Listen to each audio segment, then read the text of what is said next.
When I was 5, I married my best friend in a pretend ceremony with gummy bears and flower crowns. Now, over a decade later, our parents are trying to make it real. They actually think we're destined to be together. I grew up in a small town where everyone knew everyone, and our lives were tightly woven together like threads in an old quilt. My parents were especially close to the Bellaroses, a family who lived just a few houses down. They had a son named Adrian, and from the moment we were old enough to walk, we were practically glued to each other, building tree forts, staging backyard plays, and hosting imaginary weddings in our living rooms with flower crowns and plastic rings. There's even a photo of me and Adrian getting married at age 5 in my grandma's rose garden, complete with a lace curtain veil and a gummy bear cake. It became a family legend, a cute story that, over time, turned into something more serious in our parents' eyes. By the time we were 15, though, Adrian and I had naturally grown apart. He joined a soccer league out of town, I got involved in school theater, and our lives started pulling in different directions. It was normal, but our families refused to accept that.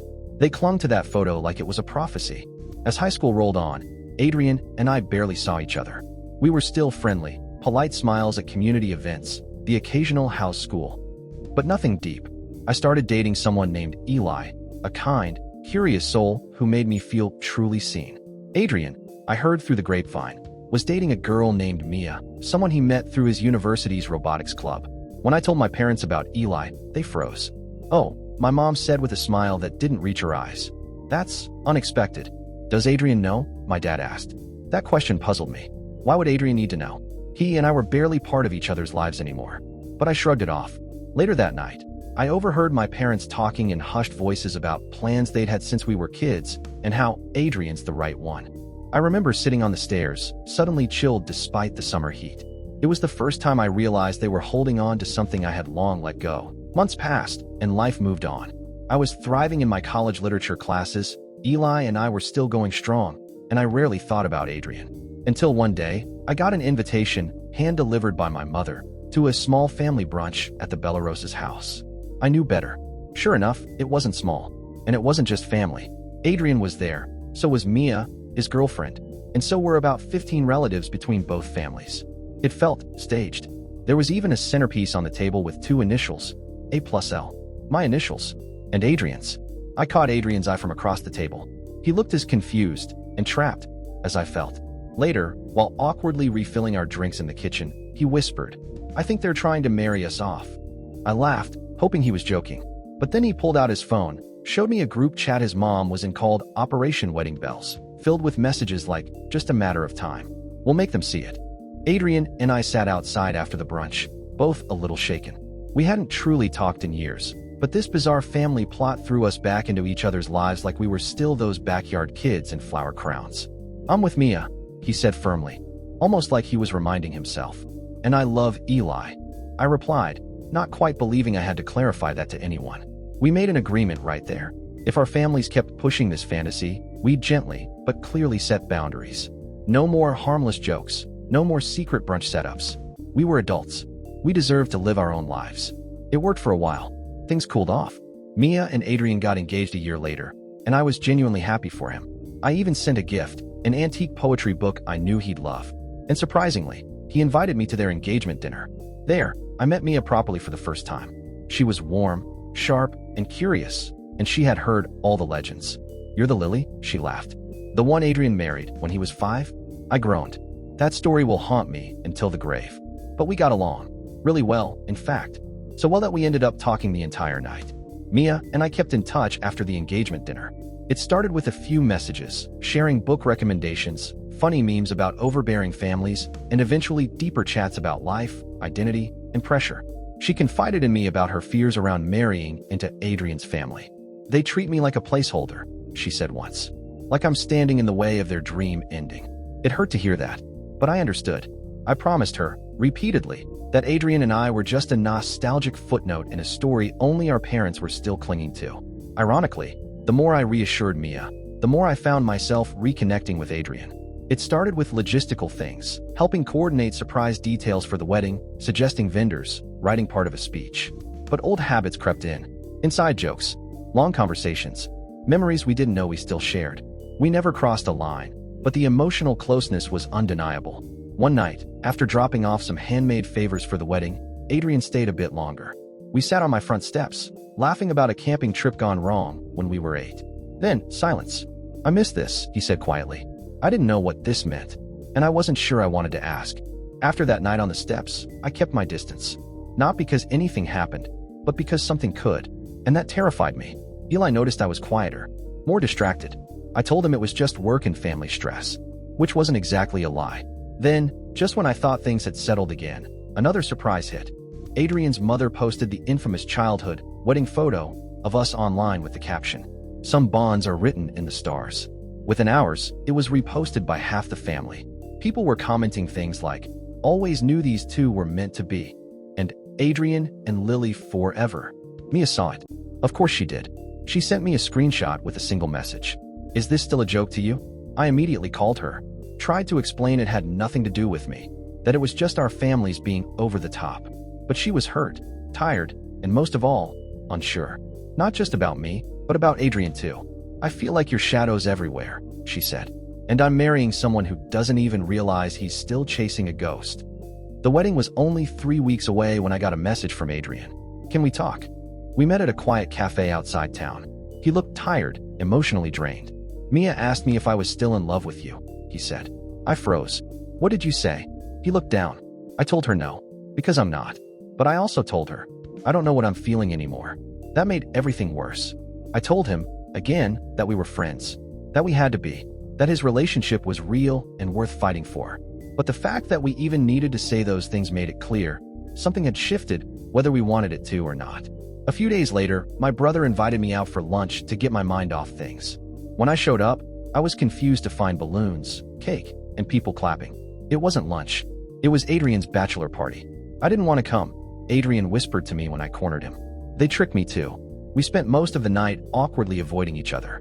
But toward the end, as I was leaving, Adrian offered to walk me out. The street was quiet. It was snowing lightly. He looked at me and said, "Please don't come to the wedding." The cabin was cold, barely insulated, and surrounded by tall pines. No Wi-Fi, no signal, just a fireplace, my journal, and the echo of everything I was trying to escape. For the first 24 hours, I didn't cry. I didn't speak. I just stared at the ceiling, wondering how something that started as a childhood joke had spiraled into a broken engagement, a fractured friendship, and the total collapse of two families' fantasies. On the second day, there was a knock at the door. It was Eli. I had forgotten I told him about the cabin once, during a late-night conversation about dream getaways. He drove 5 hours, said nothing when I opened the door, just wrapped his arms around me and let me fall apart. "I don't blame you," he said softly. "But I need to ask, do you know how you feel about Adrian?" I didn't answer, because I didn't know. And that silence, for Eli, said everything. He left the next morning. I stood on the porch, watching his taillights disappear through the trees. That was the first moment I realized, whatever happened next, I had to choose it. Not my parents. Not Adrian. Not anyone else. The morning of the wedding, I woke up to 14 missed calls and 7 voicemails, all from Adrian. The final message was shaky and short. "She left. I don't know where she went. Everyone's blaming you. I need to see you." I didn't respond. Instead, I scrolled through social media. Hashtags about the wedding were already trending locally. Photos of the flower arrangements, the venue by the cliffs, even a blurry image of Mia stepping into a black car with a caption, "Runaway bride?" Adrian's family was furious. Mine too, though mostly at Mia, strangely enough. It was like they couldn't comprehend that she had every right to walk away. That evening, I returned home. My mother was waiting at the door. "Tell me the truth," she demanded. "Did you talk her out of it? Did you steal him back?" I laughed. A hollow, tired laugh. "This isn't a movie, Mom. No one stole anything. You just never let either of us grow up." She didn't reply. Upstairs in my room, there was a box on my bed. Inside was the childhood wedding photo, now framed in silver. A note was taped to it in my father's handwriting. "It's never too late for destiny." I stared at it for a long time. Then I opened the window and set it outside in the rain. 3 days after the wedding that wasn't, I got an email from Mia. Not a call, not a text, an email. The subject line simply read, "Closure." It was long, thoughtful, honest. She wrote that leaving the wedding wasn't a sudden decision, that she had felt the weight of someone else's love story pressing into her relationship from the very start. "I don't think you meant to get between us," she wrote. "But your presence was never neutral. Not to him, not to me. and not to the people who kept insisting your childhood meant more than our present. She admitted she loved Adrian deeply, but she loved herself more. I would have spent a lifetime trying to be enough to outshine a ghost. And that's no way to live. At the end of the email, she said something that stayed with me. You and Adrian don't owe your families a love story, but you do owe yourselves the truth. I read that line again and again. What was the truth? I didn't know, but for the first time, I wanted to find out. I texted Adrian the next morning. Let's talk. Just us. No noise. After that conversation, something quietly unraveled, not between Adrian and me, but around us. Our families tried one last push. His mom showed up at my door with a binder labeled a vision board for the future. My dad offered to reimburse Eli's broken heart if I just gave Adrian a real chance. It was absurd and sad, but this time, instead of freezing or placating, I finally said it out loud. This isn't your life to write. Adrian did the same. He sat both his parents down and told them he wasn't going to chase nostalgia anymore. I'm not 5, and I'm not a prince in a fairy tale. I'm just me, and I want to figure out what that means without being told who I'm supposed to love. The backlash was immediate. Phone calls, guilt trips, even a small family meeting where someone cried over the wasted prophecy. We didn't attend. Instead, Adrian and I went for a hike through the hills outside town. Just walking, talking, sometimes not talking at all. It wasn't romantic. It wasn't epic. It was real. Somewhere along the trail, he turned to me and said, I don't know what we are now, but I'm okay not knowing. And for the first time, I was okay with that too. Weeks passed. The wedding buzz died down. The video disappeared under newer family scandals. Someone's botched kitchen remodel, a cousin's secret engagement. Life, predictably, moved on. Adrian started therapy. He said he wanted to understand where his choices ended and his upbringing began. I admired that. I got an internship out of town, something I'd hesitated to apply for before, worried it would take me too far from everything. Now, distance felt like freedom. Eli and I exchanged a final message. He wished me well. I told him he deserved better than uncertainty, and he said he already knew that. As for Mia, she moved to the coast, enrolled in a graduate program, and, according to her social media, adopted a golden retriever named Comet. Her captions were joyful. Her smile looked unfiltered. I cheered for her in quiet, private ways. One Sunday afternoon, I ran into Adrian at a bookstore. We grabbed coffee, talked about nothing and everything. No spark, no tension, just two people with shared history and no pressure to make it mean anything more. Before we parted, he said, if this was the ending, I'm glad it wasn't the one they planned. I nodded, because we wrote it ourselves. A year later, I found myself standing at the same rose garden where that infamous childhood wedding photo was taken. The garden was smaller than I remembered, the roses overgrown, the bench half-rotted with moss. I wasn't there for a reunion or a revival. I was just visiting, closing the loop.